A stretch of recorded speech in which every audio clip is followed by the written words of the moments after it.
The Brian and Kenzie Show. On Q101. Brian and Kenzie on Q101. Ahoy! Let's go! We're waking up Chicago. Turn up the radio. It's time to start the show.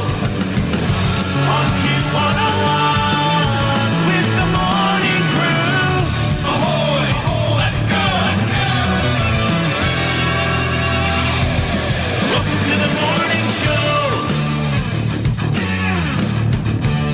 And it's Monday. You know how we do. It's just one of those days where you don't want to wake up. Everybody sucks. You don't really know why, but you want to justify ripping someone's head off. No human contact. And if you interact, your life is on contract. Your best bet is to stay away, mother. It's just one of those days. It's all about the he says, she says bullshit. Dun, dun, dun. I think you better quit. Let it slip, or you'll be leaving with a fat lip. Yeah, it kind of makes you feel a little better there with our songs there, hopefully. It's Brian So and Kenzie. uplifting. Yeah. It's Brian and Kenzie, Q101, 603. It is 42 degrees out. And wow, back from the weekend. Give us that proof of life check-in, 312-591-8300. Man, I had a weekend. I was barely home. It was great. Ate good food, got my buzz. What do you mean barely home? What were you doing? Well, we'll talk about the other stuff, I guess, in sports with the Cubs game and going out Saturday night. But we had a little two-thirds of a morning show outing on Friday night with Maggie Rogers at the House of Blues. Must be nice. It was very nice. Now, Must be nice that you guys are friends. Well, here's the thing. Must be fun. We're very friendly. I mentioned Maggie Rogers. You didn't seem excited when I said it. And I think you would have really enjoyed it. Actually, I want to take you now when she comes back to United Center. Oh, thanks. I'll put my date on the calendar for a few years from now. We'll have a night together. She's here in October. It's this year.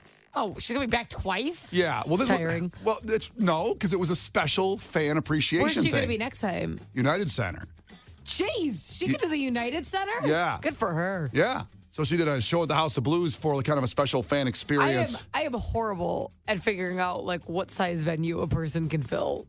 I'm with you. And I just can't do it. This is the first time she's played a venue, I believe, that big. But she played the Aragon last year when she was here. So she kind of, started off at, just like a lot of people, started off at House of Blues size venues, Metro, let's say, and then Lincoln Hall or Bottom Lounge. Then you get to Aragon. Then you get maybe to Allstate, or maybe they kind of skip that now and just go right to the United Center. Well, there's so many artists that, I don't know, are almost underground, if you will, right? They can sell at these huge venues. And then there's people who are mainstream who they get booked at the Aragon and they don't, it's like half empty. Yeah. And you'd think like that name, because you hear it all the time or whatever, but it just doesn't have that fan base, like that following that's going to actually buy tickets. Yeah. Just because a lot of people know who they are. Yeah. It's very weird. It's super weird now, especially with people can have like 1 billion streams, but not sell at the Metro. But yeah, they can't do, like no one's going to show up. Yeah. Now, Maggie Rogers, so she did a special thing at the House of Blues where you could go there at 9 in the morning, buy tickets for $25 to get the... Did you see this line? Yeah, it was insane. It was insane. It was over the bridge. It was over the river. It was all the way through. Now, I didn't do that. Grandmother's house. Yeah. Yeah, all the way through. It was insanity because I'm leaving work and I drive in that direction when I leave because we're at NBC Tower. So I'm driving in that direction and I'm like, what is going on? And I'm like, holy crap, this is just wrapping around to the House of Blues. I'm going like, because it went from the House of Blues and then out more near Spin. Yep. The ping pong place. Yeah. And then around, and then, ran the block like I used to, all the way to Harry Carey's and past that. I'm like, you got to be kidding me. It was insane. She's There's no way huge. they all got tickets. No. People waited 5 hours and then get in because House of Blues holds 1,350 people. Yeah, So- there was more than that in that line, and people had already bought tickets before that. Right. And then, so you could buy tickets for the United Center show there, and she went out and talked to everybody in the line. It was awesome. She's great. And then she killed it that night. It's one of my wife Megan's top 5 artists. She loves her. Did Megan have so much fun? She had a blast. Megan deserves it. She did. She just deserves good stuff. Well, thank you. We got right on the floor. We're like 5 rows back from the barricade. We're like right there. And oh no, you were on the floor? hell yeah. Hell yeah. When you love the artist, you get right up No, front. it's not that. It's just how annoying. You're so tall. Oh, well, that's and true. it's a very female heavy artist. They're probably annoyed as hell. Well, then they should have got there earlier. I took my spot, and that's what I did. You did not wait in line. No way you waited in line. I waited all in line. You probably just got in and shoved all these young women who had been waiting a long time. Case, can you verify that I just walked up casually and took my spot? Oh, if by walking up casually you mean, shove people out of the way like you were running for a touchdown in the Super Bowl, then yes. You probably looked like a giant just chucking people. Women and children hit the ground, stiff arms aplenty. Very much like George Costanza on the fire scene. Yeah. What do you mean you don't know Bozo? It was odd. So we get our spot, got there appropriate, and everybody can fill in where they want to in the floor of the House of Blues. I was incredibly taller than everybody else in that room. I just can't imagine the poor person that was behind you. Well, that's the concert rules, man. You're like, you yourself are like a barricade. Listen, I was going to stuck right on the barricade. you can move to the left or the right. You can do what you got to do. But I wanted to see, and Megan's also 5'9", so she didn't help either, by the way. Oh, God, you guys are just a nightmare floor couple. But we could see. It was great. I bet you could have seen from anywhere. No, I could not. I want to be close. When you take a group picture, they tell people like you to go to the back of the group picture. So when I go to the concert, I'm in the front, and people can do it's the other way. It goes from the pictures in the back.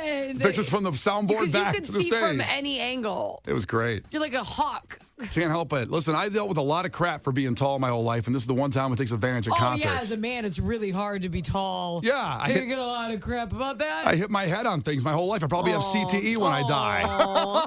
We're going to look it up. I can't wait to examine your brain once you pass. I'm giving my brain to the NFL when I go, and they can take it and look at it. I've hit my head on so much crap my whole life. They're going to return to sender. They're going to go, we don't want this. Yeah, right. Brian and Kenzie in the morning. And Chicago's alternative all day. Q101. It's Brian and Kenzie on Q101. Time for a fact that makes your brain go. Now, last weekend, Saturday, was Record Store Day. Case loves going to record stores. In fact, we've gotten him some gift cards here for his birthdays and Christmas, but those are probably all burned out now. Those cards gone? Immediately. Oh.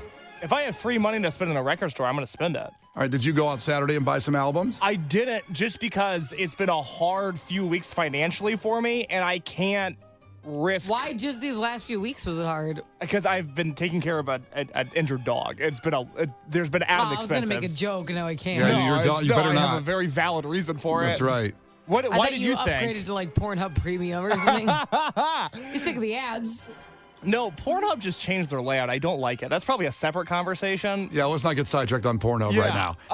Go ahead, Brian. Well, I'm bringing this up because there's an album that's from like the 70s, 80s, or 90s. I'll give you those decades to guess from. Okay. That still sells 200,000 copies a year. Now, that's a lot for an album. And in today's world of buying media, like buying an album? Yeah, I think I know what it is. Oh, what do you think it is? I think it's Fleetwood Mac Rumors. Fleetwood Mac Rumors. I'm not going to tell you if right or wrong. I can see Fleetwood. That's a good guess. Thank you. You have one. I'll give you 70s, 80s, or 90s. Still sells. Okay. Any album you can think of. That still sells a lot. Sells 200,000 copies a year still. I'm going to say the Journey album with like the little rocket ship on the front. What's it called? That's the one with Don't Stop Believing on it. Yes. It might just be called Journey. That's what I feel like. I don't remember a name on that album cover. Okay. So I could see that because Don't Stop Believing, Oh, it's Escape. It's Journey's Escape. Oh, you're right. And there's probably, I think there's a lot of other hits on that album. And it's a big hit-filled album. And I'm saying that because I can literally remember what the cover looks like. So that means it's got to be around a lot. Yeah. You know? And so, like I said, to sell 200,000 copies today, like people stream everything mostly. And people just go buy albums or even downloads and stuff like that. But still, it's not the days of when an album came out and 1 million got sold the first week. Those are gone. So no. Record stores are kept in business by Taylor Swift albums, and I say this in all sincerity, Boy Genius albums, the supergroup with Phoebe Bridgers and Julian Baker and Lucy Dacus. Talk to somebody that works at a record store. Those are the two things people buy. Wow, really? Yeah, just for whatever reason, those fan bases cultivate towards vinyl. Yeah, and vinyl's made a comeback in a huge way in the last 6-7 years. Hipsters. Yeah, it is. Case is a big hipster. I think it started with hipsters, definitely, and it was easy to go okay, but now... Yeah, they sell them at Target again. It's not just people like me. You can buy a vinyl record at Target. Well, those are just sellouts. You have to go to a real album. I would never buy a record at Target, Kenzie. You're 100% correct. You are absolutely right. All right, so guess on text line 312-591-8300. Maybe something like Nirvana's Nevermind. I don't know. Some album from 70s, 80s, or 90s that still sells 200,000 copies a year. And I don't think you're going to get it, no matter what, but take your guess. The Brian and Kenzie Show. On Q101. The Brian and Kenzie Show. On Q101. All right, time for a fact that makes your brain go. I talked about an album that still sells 200,000 copies a year from either the 70s, 80s, or 90s to give you a range on that. And a lot of people had some guesses that are very typical, I was expecting. For example, Pink Floyd's Dark Side of the Moon, which is in that world, of course. That's been so wild. That was the number one guess by far. Yeah, that album has stayed on the selling charts for 40 years. And this one has too. Because this one also, like that album, is in the top 10 selling albums of all time, with Record Store Day being on Saturday. A lot of people were out and about at the record stores buying their vinyl. And that one, I'll play the artist, okay? The difference with this artist over the other ones is people probably only know one song. Whereas Pink Floyd, Dark Side of the Moon, Pink Floyd, Dark Side of the Moon all the way through is incredible. There's no way an album sells that much, and there's it's not riddled with hits. There was 2 on over that. Yes or no. Now I'm praying for the end of time so I can end my time. You don't know that song? I don't know that song. Wow. Sell out. You don't know. I don't know if that makes me a sellout. You don't know anything. You don't know anything. What's the Wolf one that is also 8 minutes long? His? Yeah, it's about what is that song? Well, that might be Bad Out of Hell you're thinking of. Is it? Is it part of that? Yeah. I'm trying to remember. But all my memories are merging together of the Meatloaf songs that I know. yeah. Well, Meatloaf, 200,000 copies a year, and it came out in 1977. A lot of people guessed, people think Nevermind, and Pink Floyd was a lot, Beatles were a lot. Now, all those are pretty much in the 40 million club or over. Michael Jackson's Thriller has sold I think 100 million. AC/DC Back in Black is in that 50 million range. The Bodyguard soundtrack with Whitney Houston, 50 million. The Pink Floyd's at almost 50 million for Dark Side of the Moon. Meatloaf overall is 43 million. Wow. It was amazing. The Bee Gees are in there. Saturday Night Fever sold 40 million copies. 40 million copies. Now, again, back then, these were mostly 70s and 80s albums because you just had to buy everything. You had to go to the store and buy it. It was different. So I'm not saying that they would do great today, too, but it's just hard to judge when you look at it. Metallica is about in the 30-some million range. That's where it starts. Alanis Morissette, Jagged Little Pill was 33 million, these are more recent now. You're talking about 90s of those albums. And Meatloaf outsold them? And Metallica and Alanis Morissette specifically? Yes. Oh, boy, where did we go wrong? I don't know about that. Okay, Guns N' Roses' Appetite for Destruction, 30 million. But Meatloaf sold 43 million. That's crazy. Yep. Even more than the Beatles, Sgt. Pepper's did 30 million. Meatloaf beats that. It's a good name. I mean, who isn't interested in Meatloaf? Sounds cozy and comfy. Okay, this might blow your mind, Case. To get more in your range of stuff more recent is the Marshall Mathers LP from Eminem did 17.5 million. Not bad. But Meatloaf did 43 million. That's over double that. That's wild. If these numbers are still accurate. Linkin Park, Hybrid Theory, 25 million. Jeez, I beat it by that much. Yeah, that's right. I know, that's one of the greatest records of all time. Of course. But Meatloaf, with 2 songs, did that. Let's see here. Prince and the Revolution, Purple Rain did 25 million. Let's see. Meatloaf was not. Was he in Rocky Horror Picture Show? I believe. Somebody texted and said loved Meatloaf in Rocky Horror Picture Show. I can't remember that. I've seen that movie so long ago, I can't remember. Who was he? Adele, when her breakout album, 23 million. Now, again, in the most recent years, people don't go buy albums. I get this count. This counts for CDs, too, and everything. They've changed the metrics of what an album sold is. Oh, my God, he is in Rocky Horror Picture Show. Yeah. He's Eddie. I don't remember that. I haven't seen that movie in so long. Tim Curry just steals the show, so it's hard to... Yeah. Now, Madonna, Like a Virgin, you'd think would be that's 84, 21 million. Meatloaf still beat that. By double. Hootie and the Blowfish, Cracked Rear View, 20 million. Yes. and deserved 200 million. That should be the greatest selling record of all time. Oh, your boys Oasis? Yeah. What's the Story, Morning Glory? 22 million. And that can't get them in the Rock and Roll Hall of Fame. No, we'll talk about the Rock and Roll Hall of Fame stuff a little later, but livid. But still, 22 million. Meatloaf did 43 million over Oasis. And with all due respect to Meatloaf, he didn't write Wonderwall. He never wrote a song half as good as Wonderwall. Hey. Put some respect on Meatloaf. I don't like what's happening here. Well, rest in peace. He passed away 2 years ago. This isn't a Bash Fest case. I want you to go to his grave today and put some flowers out there. You need to relax. You don't even know the songs we're singing. How dare that's you? the problem. I don't know them. You haven't even heard it, and you're trying to critique it. You be quiet. By the way, I did say Nirvana, Nevermind, 26 million. 26 million for Nirvana, Nevermind. And still, Meatloaf beats him. I didn't know Meatloaf was famous. I thought he was like a joke. I thought he was one step up from Weird Al. What do you mean you thought it was a joke? How dare you? I didn't think somebody named Meatloaf had sold 43 million records. I'm sorry, I didn't know. Okay, don't you dare start judging names of groups and people. Normally, when a band has a stupid name, they don't sell 43 million copies of their record. That's not true. There's a lot of stupid names that are successful. Well, the successful ones so far, I don't know. I mean, these big ones like Michael Jackson, AC/DC, Whitney Houston, Meatloaf. It's a little weird. All right, give us the highlight of your weekend, 312-591-8300. Check in. How was your weekend? We want to hear you on the air, hear your voices. Call up here and tell us a highlight of your weekend. Brian and Kenzie on Q101. The Brian and Kenzie Show. On Q101. Brian and Kenzie on Q101. And give us a check-in, 312-591-8300, from a highlight of your weekend.